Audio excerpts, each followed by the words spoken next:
This is going to be the table base. Now we're going to make some modifications. This is just a chunk of polystyrene. This is the random shape that I ended up with after hacking some to pieces.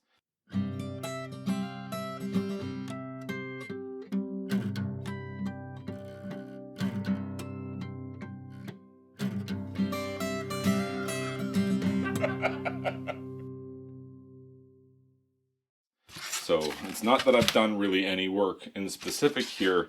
This just kind of is what it is. I like this side. I'm going to keep that one. I'm going to change this side.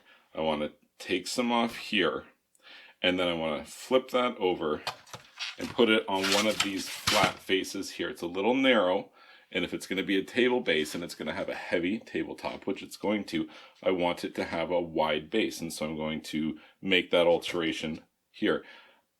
To cut this stuff, a knife, a sharp razor knife works well. Utility knife of some description works really well. Any kind of saw can be used. I have this pull saw here. It works really well. I suppose you can use a hot wire or something like that if you had one especially. I don't. I just slice it up. It makes a big old mess, and then I kind of clean it up, and then that's how it goes. So let's get started.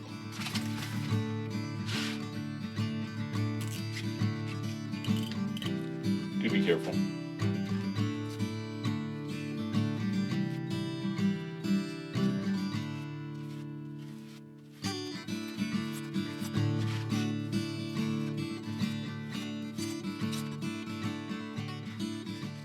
I could break it. I don't think it'll break cleanly, so I'll use the pull saw, even though it's going to make an even bigger mess.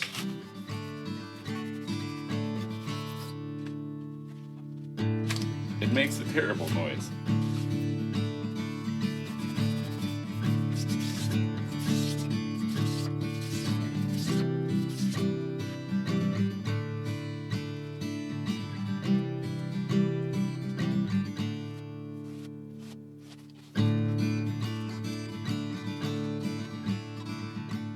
I think that's great. Okay.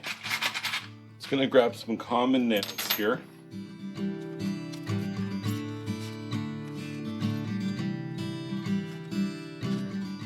In some areas it's really thick here. My nail's not even gonna reach, so I go ahead and let's go right here. Press it in. Take something like a Red Robbie screwdriver, and then just press it in a little bit more. I think I went, yeah, I did. I shot all the way through it there.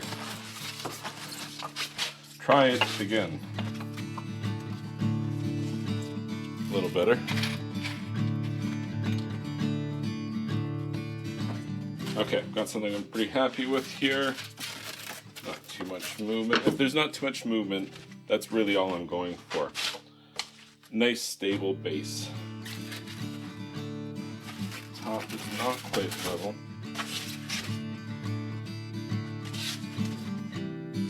This top doesn't have to be level, but it would be better if it were. So I think I'm just going to do that now. Now seems like the time to make that change.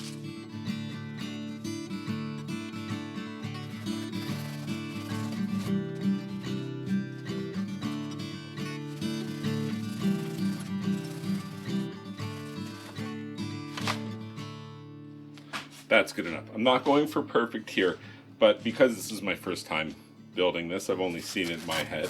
I want to make sure that I don't overlook something now and, oh, I leave it too much out of level, and at a later point, oh, actually, that's a problem. So I just wanted to take a moment, get it a little bit closer there. I think we've achieved what I've set out to do. So let's take this guy, let's remove it. Let's do a cleanup because this stuff's a disaster. And then we'll be right back to take the next step, which is the steel application stage. Okay, here we have our form ready. We're going to apply some steel. What we're going to apply in terms of steel is lath or diamond mesh, stucco lath, lots of different names it could go by. That stuff there, I'm pretty sure that's in your shot. So you can see that. That's what we're gonna do right here. Working with this stuff is pretty hazardous. It's extremely sharp, very unforgiving if you cut yourself. So you do have to be careful, you know, probably pull down the sleeves even though it's warm in here. Cutting it is a little bit of a bear. Tin snips are probably the best bet. I'm going to go grab a piece of it here and we'll get started. Well, I can see that I'm going to run out of battery at some point, so when I hear it, I'll stop. Might lose you for a little bit in terms of the continuity, but otherwise we should be okay.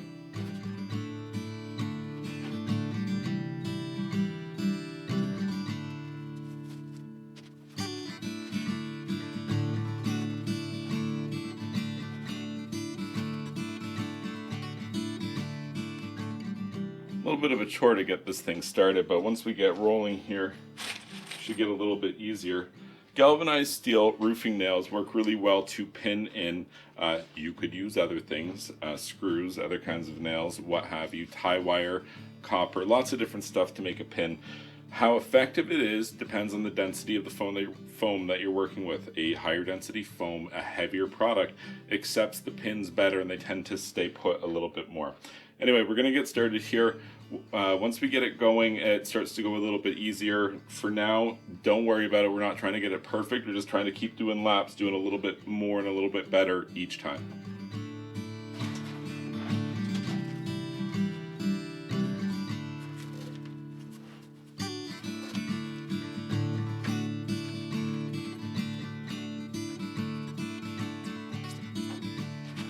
One or two long ones at first, just to kind of help hold everything in place.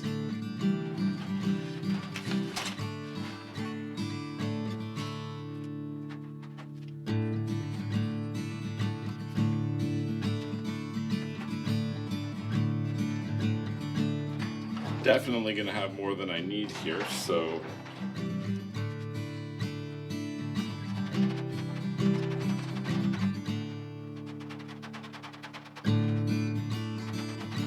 set that aside. We'll need that in a minute.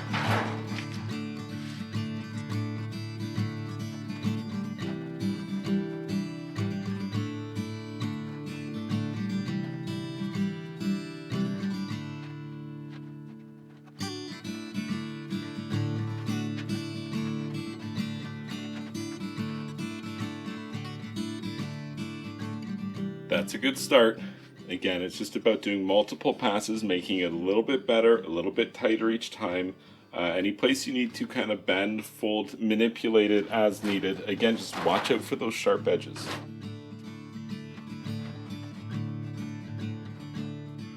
I am going to take another piece out here.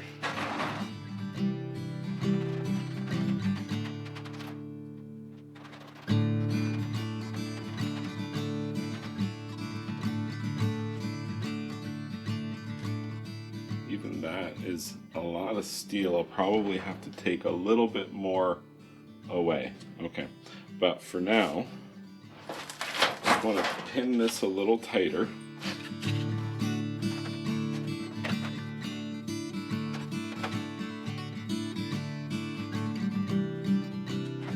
Right here, I'm going to fold it over and bend it into place there.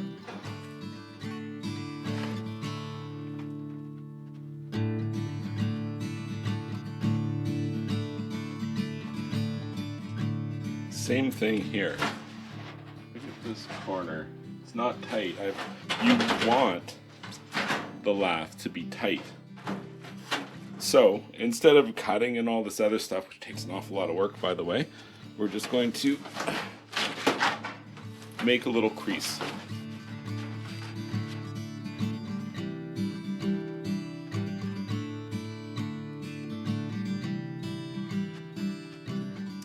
Remember, I'm being very purposeful with how and where I place my fingers and push, such as I don't want to ever push my hand on a piece of cut lath that's sticking up and just press into it. That's no fun at all.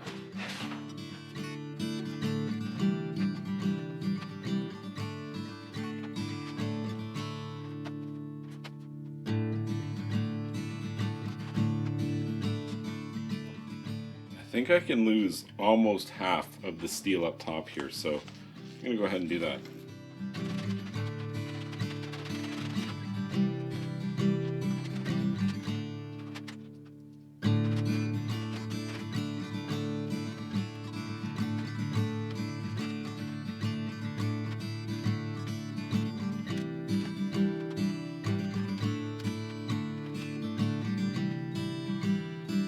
few longer nails.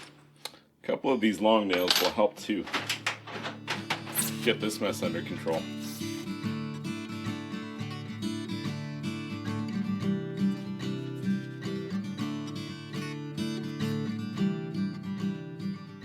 Almost there again. We're just going to keep making passes here. Any place where the lath is loose, I mean, it's not the end of the world, but the tighter and more secure it is, the easier the next stages will be.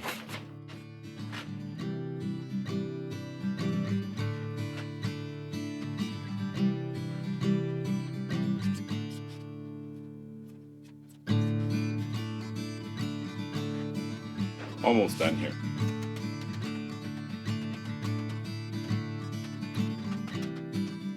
Any of the really stubborn spots, just give it a good bash with your basher, and then you should be able to get that steel nice and tight.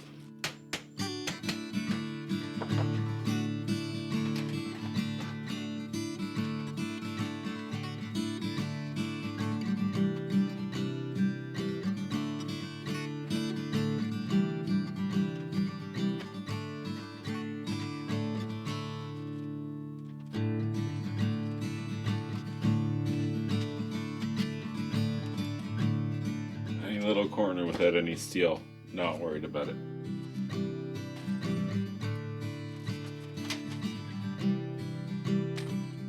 Here's the plan.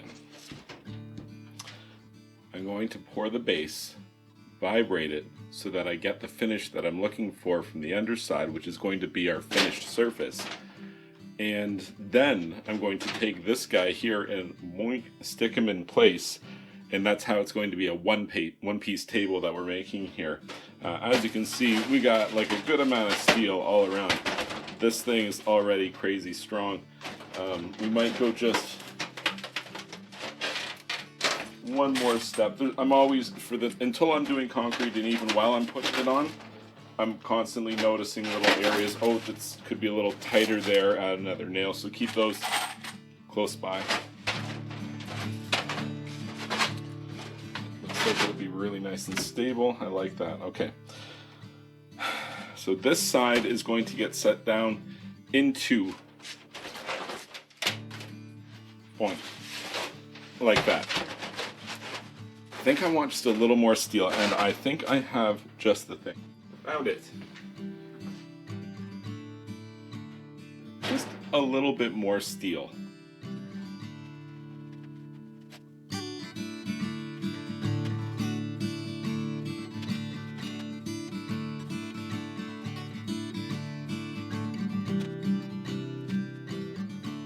Probably overkill.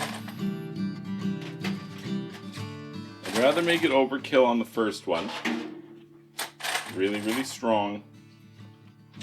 And if I want to keep making this design, I will experiment with iterations which allow me to make it thinner, less steel, stuff like that. But for now, that looks super strong. Flat, that all looks really good. Just want a little downwards, not a lot, just a tiny bit. Flat plus a little downward. I'm happy with that.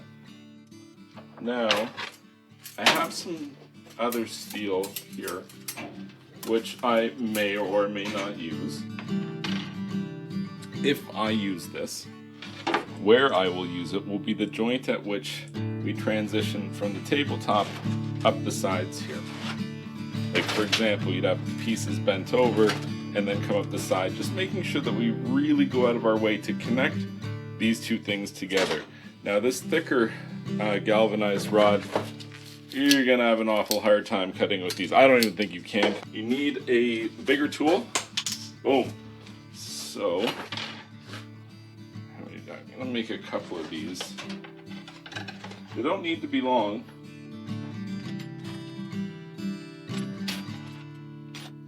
I don't know how many I'm gonna use. Just gonna cut a couple here.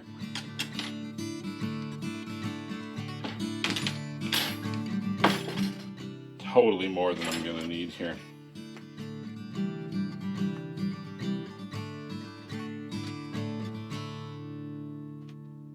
Okay, so we've got some of these thicker pieces of steel here. I've got some mechanics tie wire or rebar tie wire.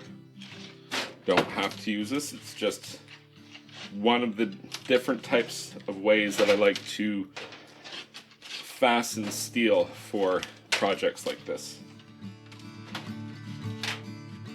A half dozen or more here.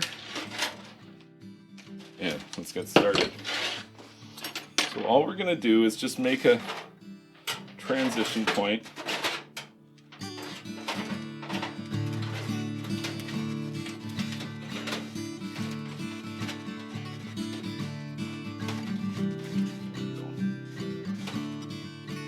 So you can just bend a U with that. This is one of the ways. And press that in.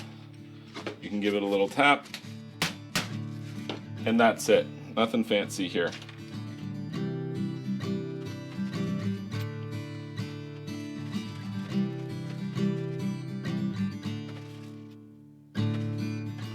So strong. Okay, so we're pretty much ready here. So I'm going to take the other thing, pour it. I'm going to take this, set it inside. Then I'm going to try to sculpt it upside down.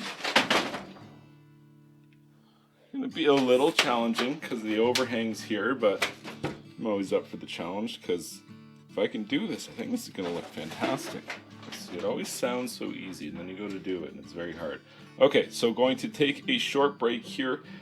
Double check that the silicone has set in the top side mold before we get going. Make sure that I have enough battery to finish that. Make sure I have enough battery to finish that.